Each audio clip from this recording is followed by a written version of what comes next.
Do we have any more clarity on what's going on with Patrick Sandoval's injury and his recovery time? No, I have nothing new to report there. It's going to take a while. I don't anticipate him being back anytime soon. He's just going through normal rehab procedures right now. I have nothing. I'm sure when we get back home, for sure I'll hear more. I could ask, but I know there's nothing really pertinent going on right now. Fair enough. And what about with Cobb? I know you said he threw a couple days ago. How's he been doing? He felt better, and then he didn't feel so good. So this is one of those daily things. Every time he tests it, he's going to feel something differently. And that's it. One day I felt pretty good, and then the next day he was starting to feel things a little bit again. So it just continues to vacillate. And with that, I don't have any strong expectation he'll be back anytime soon. And then as far as tomorrow, I know it's a little different than the time you did it because of COVID restrictions and all that, but you know exactly what you'll be doing kind of pregame, or if you're going to be able to meet with the little leaguers and how that's going to work? Yeah, I know I will be. I think, well, first of all, I guess it's not going to be as crowded as last time I was there. I mean, it was really bumper to bumper. You get off the bus, and first of all, you get off the bus at the airport, and the kids greet you right there. 2 long lines. You get on a bus with the kids, and then the chaos ensues. Then you get to the area where the fields are, which I was really impressed with. And again, that's just elbow and elbow right there. And I met the commissioner walking in at that time, and then you just go among the fields and the fans. And then we sat in the stadium, and eventually I went up in the TV booth and talked to the guys up there. And then I think I did another interview while I was in the stands, and then was able to bounce back and forth between a couple games and watch what was going on before we eventually returned to the stadium, the ballpark where we were playing that night. So I think this time there's not going to be as much required based on concerns over COVID with the players. I know that I have things I have to do. I don't know if we've asked other players the same things or not. Maybe Mikey or Shohei or whomever, I would imagine, would be involved too. So I'm looking forward to it. I did last time. It was great.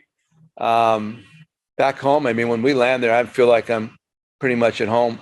So it's kind of interesting and unique and exciting for me at any age. So it's cool. If you've never been there before, I really advise, if you're a baseball freak, maybe a trip to Williamsport in Cooperstown would be a nice little trip. They're not that far apart. And then you could stop off in Hazleton at Third Base Luncheonette and have a hoagie too while you're at it. Perfect. Thanks, Joe. Welcome. Luca? Hey, Luca. Hey, Joe.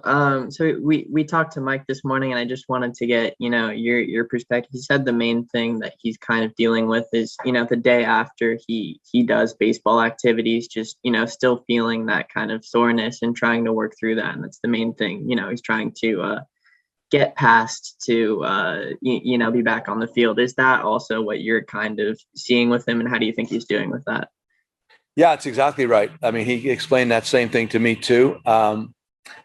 When you're coming back from an injury, when that takes that long to heal, there's always the mental adhesions combined with that. And activity is going to require soreness, stiffness, just the adhesions themselves that have to be, they have to relent eventually and permit you just to move normally. So that's where he's at. When he goes after it hard, maybe the next day doesn't feel so good. Then it comes back the next day, feels a lot better. One of these days, I'm betting he's just going to wake up and say, man, I don't feel it anymore. And then we'll be able to move it along. But I know his desire is to get back here and play with us this year. I've had conversations with him every day. And he's frustrated. He wants to get back badly. I watch him on the bench. You'll see it in his eyeballs. He wants to be here with us playing. And so whatever it takes to get back onto the playing field, he's going to try to do that. Absolutely. And, going off that, he kind of talked about, at times trying to distract himself from baseball a little bit and the injury and that sort of thing, and talked about, spending more time with his family and what good that was kind of doing for him. And I wanted to ask you, just as his manager and talking to him, if you felt like maybe that was giving him a little bit of a perspective that he didn't have before, just on, life and that sort of thing, being out for so long and away from baseball and that sort of thing. Yeah, the beauty of all of this is at some point you have to realize there's more to this whole thing than just the game itself. We're so dedicated to it.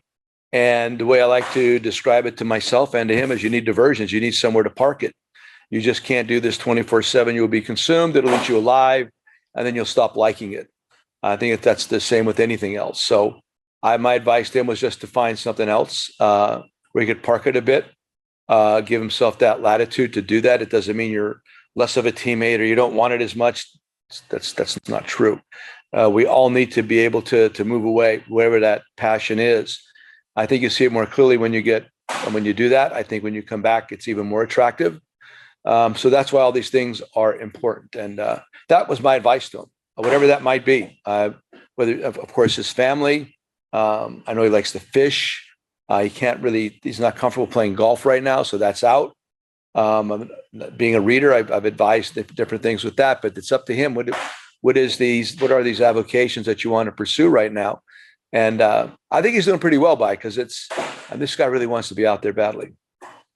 Absolutely. And then lastly, just on today, with Reed Detmers going today, obviously, at a really strong start, his last one. The key for young pitchers, a lot of the time is just developing consistency. What are you hoping to kind of see from him today to follow up his last start? That's the right word, consistency. When you're trying to break in and make a name for yourself or become a regular member, that you've earned the right, it's about consistency. When you get to arrive at that point, everybody kind of knows what to expect.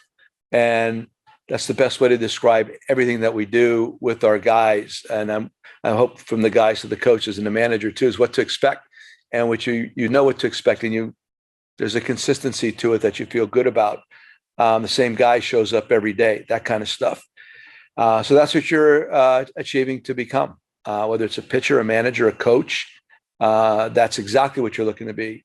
And you want to see the same guy during good and bad. That's to me the real key. It's easy to be this brilliant, happy, fun person when everything's going well. But I really dig the guy that's able to be that guy when it's not going so well. And that's the guy you want to be. That's the kind of person you want to be surrounded with in a team situation. Thanks, Joe. Welcome. Sam? Hey, Hey, Joe. I'm curious if you feel like the organization has any interest in getting Michael Stefanik up here. Obviously, what he's doing in AAA right now is pretty absurd. He's really hitting well. that would be a question for Perry. I don't know that answer. That's not what I'm really staying my lane. When I was a minor league grunt, and I still consider myself probably that, I used to get upset when major league staff thought that they knew who was the right next guy to pick, even though they haven't seen him before. And I've really not seen this guy a whole lot, or if at all. So I would definitely be the wrong person to speak with regarding something like that. I think you're better served, whether you're GM, whomever, and also like the AAA manager and coaching staff. Those are the people that I would want to talk to gain perspective on a player like Stefanik, because I don't have a strong opinion. I know he's good. I know he's doing really well. But as a major league manager, when it comes to AAA and who should be assigned where or what, man, I'm so out of that picture. Do you guys, how often do you talk with guys like Perry about, players that not necessarily are on the roster, but could be good fits for the roster? Well, when he brings them up, primarily, like I said, I don't go fishing. I'm not asking about guys like I think we have a hole here and all of a sudden we need so-and-so. And you have to understand a guy could be doing really well in AAA and bully for him. But that doesn't necessarily mean, based on observation, that they feel as though he's going to do really well here too. I'm not saying that's the case with him, not at all. I'm just saying that's why you really rely on people that get to see players regularly, especially during the season. And this is so far removed from spring training. Things change. That's why I'm into trends. I'm not just in a large sample size. I think guys change, obviously, and for better or worse during the course of a season. So that's why the hierarchy is in place and everybody's got a job to do, and then you do your job. I also want to follow up. I know you mentioned the other day that Rysel was not available. I think it was Thursday. Yeah, it seemed kind of a little bit of a rare situation because he had pitched the night before, but not maybe the couple of days before that. Was there any reason he wasn't available, and is he available now? Because I warmed him up 2 times a day before that, so it was almost like he had pitched. So it would have been 3 days in a row. that's kind of nuance that unless you're in the dugout and if you're privy to conversations with coaches and players themselves, which I don't think is necessarily something that we should talk about. But giving you the full answer, he had warmed up twice the day before that, so we thought we would be pushing him by putting him out there on that third consecutive day, and it worked out really well. He's not a robot. This guy is unique, and hopefully he's an angel for years to come.